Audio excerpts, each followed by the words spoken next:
Oh, tu na here in France in penalty in pe don me ka last minute ani to a mi pui au ka record don ni a goal mo goal loi mo kan jok kan nei chuang lo wa chu chen mi pui au hi kan record thei nge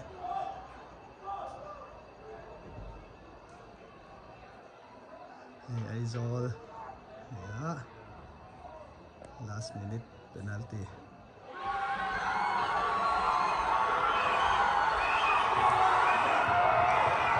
Oh, France in pet goal.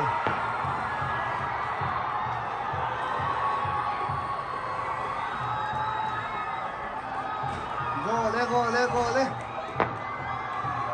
Hạt của tên hạt, khuang tên hùa. Về nó sai, mua nồng nô lên. Chụp bùng tên buộc.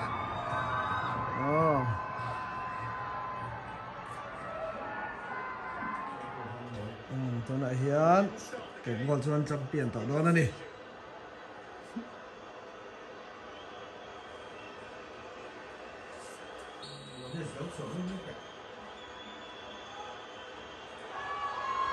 Trăm tiền ta.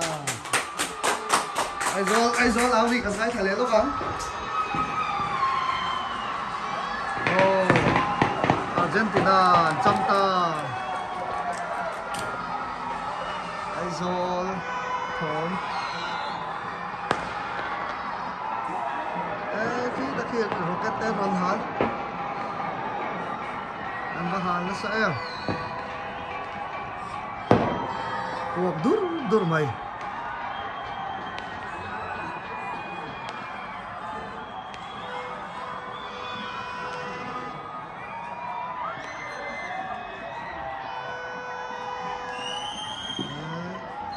like fireworks.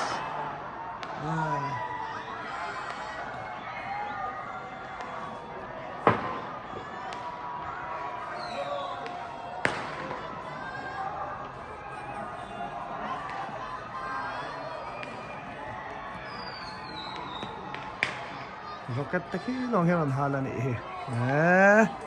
Argentina chan tu zong te. Kalom pui em chu.